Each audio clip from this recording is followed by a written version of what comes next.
بسم الله الرحمن الرحيم والصلاة والسلام على أشرف المرسلين. Salam alaikum, bonjour tout le monde.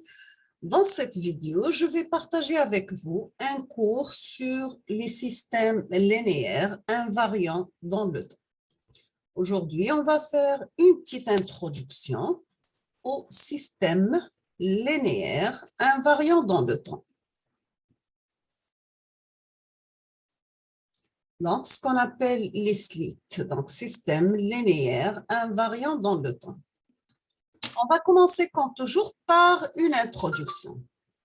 Nous avons que les systèmes linéaires sont les plus fréquemment utilisés dans la pratique parce qu'ils sont plus simples à réaliser et ils donnent de bons résultats par opposition aux systèmes non linéaires. Donc, nous avons que les systèmes linéaires sont plus fréquemment utilisés dans la pratique parce qu'ils sont plus simples à réaliser, ils donnent de bons résultats par opposition au système non linéaire. Maintenant, on passe à la définition.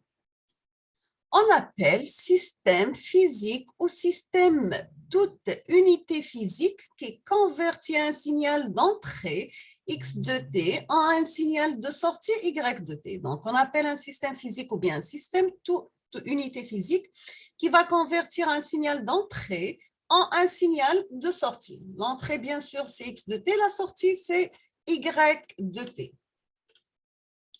Donc, nous avons un système qui a pour une seule entrée x de t, la sortie, ça sera y de t. Ou bien, nous avons x de t qui a plusieurs composantes ou bien plusieurs entrées, x1 de t, x2 de t, x3 de t, xn de t. Et la sortie à travers ce système, on aura une sortie y1 de t, y2, y3 jusqu'à y de n. Donc, bien sûr, dans ce qui va suivre, on va se limiter à l'étude d'un système à une seule entrée et une seule sortie.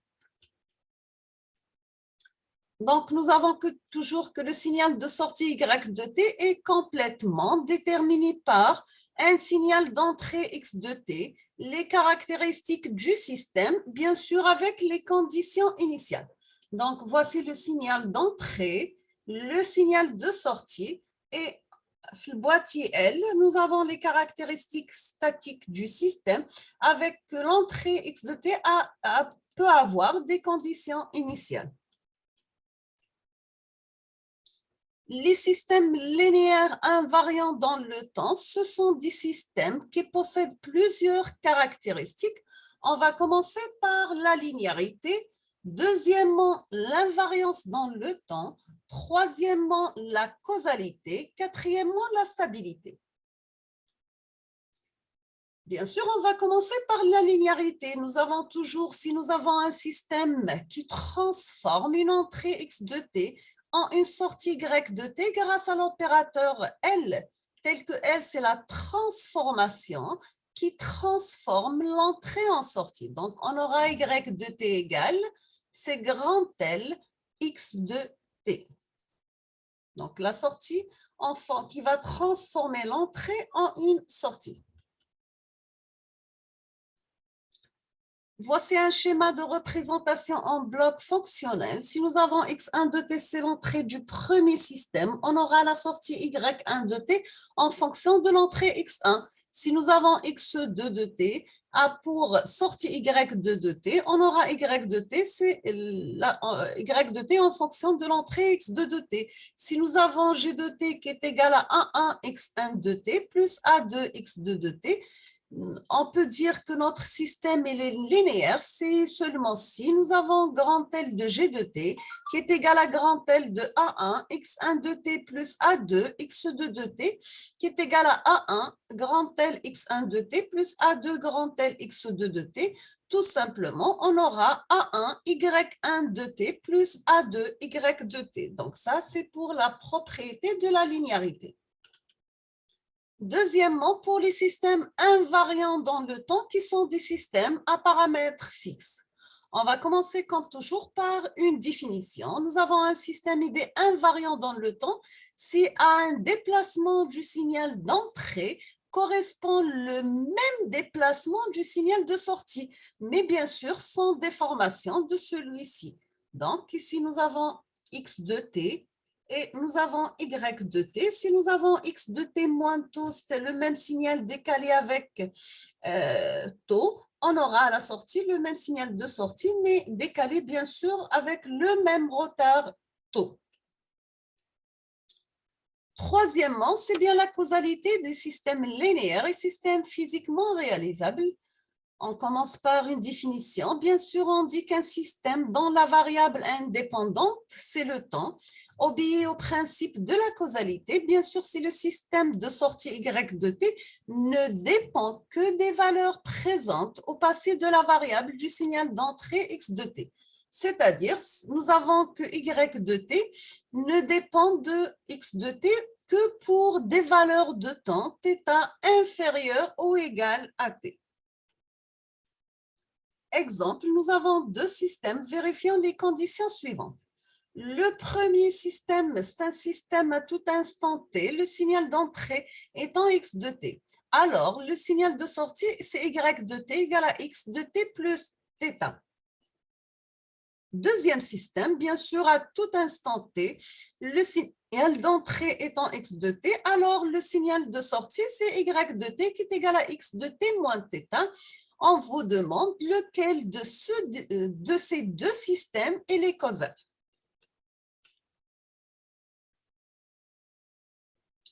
Nous avons pour le système numéro 1, la sortie anticipe sur le signal d'entrée x de t, donc il n'est pas causal. Ce type de système est dit prédictif. Pour le deuxième système, la sortie reproduit le signal d'entrée x de t avec un décalage temporel. Donc, le système, il est causal. Ce système introduit un retard dans la chaîne qu'il utilise. On va définir quand on va dire qu'un système il est stable. Bien sûr, on dit qu'un système est stable, c'est sa réponse à une entrée bornée, elle est aussi bornée. Donc, si nous avons x de t en module ou en valeur absolue inférieure ou égale à grand M, dans ce cas, on aura y de t qui est la transformation de x de t, elle soit inférieure ou égale à k. Maintenant, on va voir la réponse d'un système à l'impulsion de Dirac.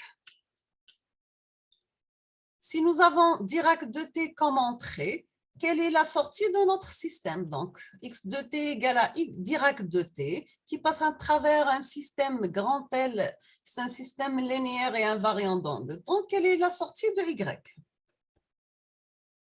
Donc, lorsque x de t, c'est l'impulsion de Dirac, la sortie y de t est appelée réponse à l'impulsion ou bien une réponse impulsionnelle. Elle est notée h de t.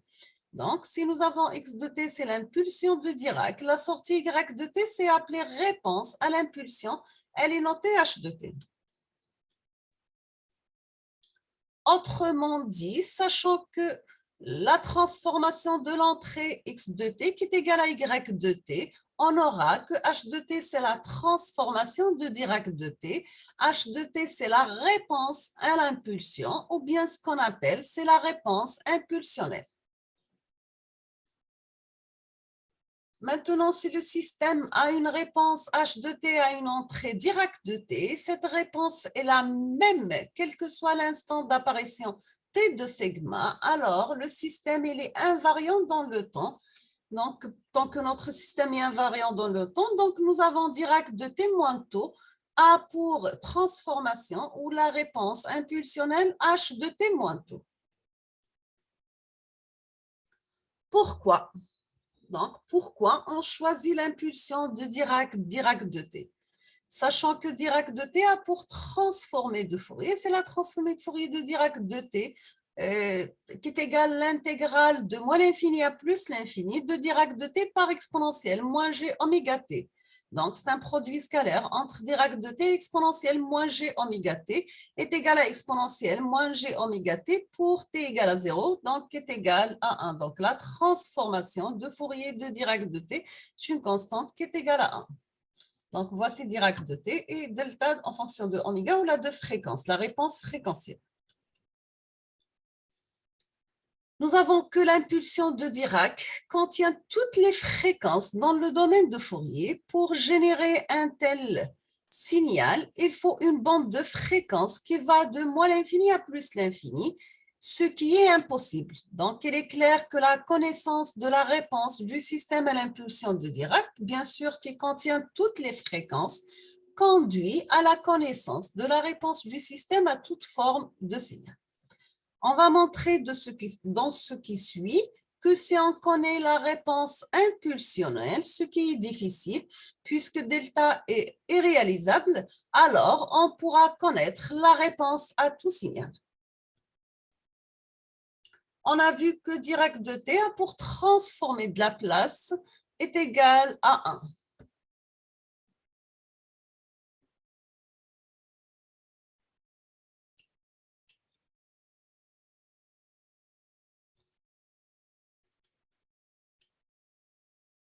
Donc, pour la réponse d'un système à un signal quelconque, on a vu que Dirac de T a pour transformer de la Fourier, c'est la transformée de Fourier de Dirac de T qui est égale à l'intégrale de moins l'infini à plus l'infini de Dirac de T par exponentielle moins g oméga t. Donc, c'est un produit entre Dirac de T exponentielle moins g oméga t qui est égal à 1. Donc, si nous avons Dirac de T de cette forme, on aura delta oméga de cette forme. Maintenant, pour la réponse d'un système à un signal quelconque, connaissant la réponse d'un signal Dirac de T, peut-on reconnaître la réponse à n'importe quel signal x de t. Donc, si nous avons x de t en termes de distribution utilisant Dirac de t, on aura que x de t, c'est un intégral de moins l'infini à plus l'infini de t Dirac de θ par x de t moins θ dθ. Donc, c'est x de t moins θ pour le point θ égale à 0, donc est égal tout simplement à x de t. Nous avons x de t, c'est un intégral de moins l'infini à plus l'infini de Dirac de t moins θ par x de θ dθ. C'est la même chose. On aura x de θ pour θ égale à t, donc on obtient tout simplement x de t. Nous avons une remarque au sens des distributions. On peut dire que x de t, c'est une somme continue d'impulsions.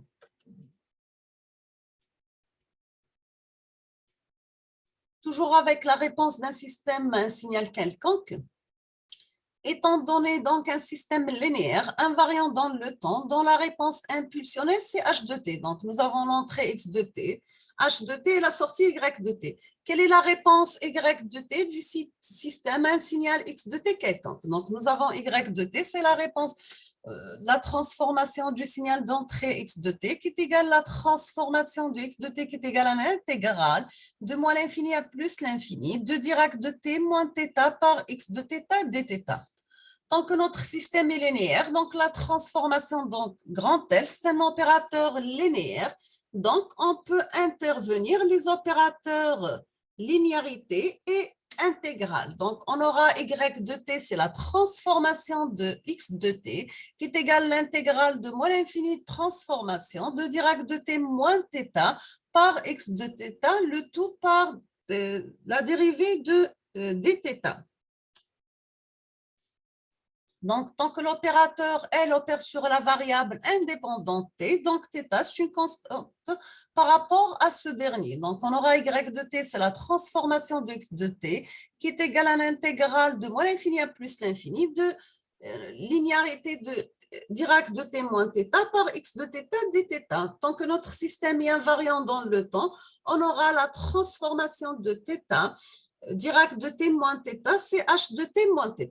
On obtient à la fin que y de t, la transformation de x de t, la linéaire, l'opérateur L de x de t, qui est égal à l'intégrale de moins l'infini de plus l'infini de h de t moins θ par x de θ dθ. Bien sûr, cette intégrale est appelée un produit de convolution. On aura à la fin que y de t, c'est x de t convolué avec la réponse impulsionnelle h de t. Tout simplement, c'est un intégral de moins l'infini à plus l'infini de h de t moins θ par x de θ dθ. Bien sûr, cette intégrale montre que si h de t elle est connue, on peut toujours calculer y de t, c'est la réponse du système à n'importe quel signal d'entrée x de t. Donc, on obtient y de t, c'est x de t convolu avec h de t, c'est un intégral de moins l'infini à plus l'infini de h de t moins θ, x de θ dθ. Bien sûr, tant que le produit de convolution est commutatif, on peut mettre t moins θ qui est égal à mu. Donc, la dérivée de θ qui est égale à moins la dérivée de mu. Si on va mettre θ égale à t moins mu, donc lorsque θ tend vers plus l'infini, mu tend vers moins l'infini. Lorsque θ tend vers moins l'infini, mu tend vers plus l'infini. On obtient que y de t, c'est moins l'intégrale de plus l'infini à moins l'infini de x de t moins mu par h de mu d mu. Donc, tout simplement, c'est un intégral de moins l'infini à plus l'infini de x de t moins mu par h de mu d mu. C'est tout simplement un produit de convolution entre h de t et x de t. Cinquièmement, la représentation fréquentielle du produit de convolution. Si nous avons x de t égale à Dirac de t qui passe à travers un système linéaire et invariant dans le temps, quelle sera la sortie y de t? Nous avons x de oméga, c'est l'intégrale de moins l'infini à plus l'infini de x de t par exponentielle moins g oméga t dt. Donc, étant donné que y de oméga, c'est l'intégrale de moins l'infini à plus l'infini de y de t par exponentielle moins g oméga t dt. Donc, on obtient grand h de oméga, c'est l'intégrale de moins l'infini à plus l'infini de h de t par exponentielle moins g oméga t dt. Donc, ce sont les transformations de Fourier pour x, y et h. Bien sûr, donc nous avons grand x, grand y et grand h étant les transformés de Fourier des signaux x de t, y de t, h de t respectivement. On obtient que y de oméga, c'est un intégral de moins l'infini à plus l'infini de y de t par exponentielle moins g oméga t dt. Donc, c'est l'intégrale de moins l'infini à plus l'infini. Y de t est égal à l'intégrale de moins l'infini à plus l'infini. H de t moins θ, x de θ dθ, le tout multiplié par exponentielle moins g oméga t dt. On peut mettre y de oméga qui est égal à l'intégrale de moins l'infini à plus l'infini, x de θ, deuxième intégrale de moins l'infini à plus l'infini de h de t moins θ par exponentielle moins g oméga t par dt dθ. On obtient que y de oméga, c'est l'intégrale de moins l'infini à plus l'infini de x de θ par h de oméga exponentielle moins g oméga θ dθ. Vous avez que y de oméga est égal à h de oméga par l'intégrale de moins l'infini à plus l'infini de x de taux par exponentielle moins g oméga taux d taux. Donc, est égal à tout simplement grand h de oméga par l'entrée grand x de oméga. On obtient que la sortie y domaine fréquentiel, c'est la réponse impulsionnelle h de oméga par un produit simple de x de oméga. Cela veut dire que la transformée de Fourier d'un produit de convolution, c'est un produit simple dans le domaine de Fourier. Sixièmement, on termine avec la fonction de transfert d'un système. On va commencer par une définition comme toujours. Nous avons que la fonction de transfert d'un système, c'est la transformée de Fourier de sa réponse à l'impulsion. On aura que h de oméga, c'est la transformée de Fourier de h de t, et h de t, c'est la transformée de Fourier inverse de h de oméga. Donc, on peut mettre h de oméga, c'est y de oméga divisé par l'entrée x de oméga, ou bien c'est le module de y de oméga divisé par l'entrée x de oméga, multiplié par exponentielle. J'ai l'argument de y moins l'argument de x. Nous avons une remarque que cette fonction de transfert introduit toujours un déphasage, ce qu'on appelle CG, l'arc tangente de y moins l'arc tangente de x. Donc, nous sommes arrivés à la fin de ce premier chapitre, introduction au système linéaire invariant dans le temps. Je vais terminer la suite dans les prochains jours, Inch'Allah. Je vous remercie infiniment pour votre attention. N'hésitez pas si vous avez des questions et à la prochaine vidéo, Inch'Allah. Merci beaucoup.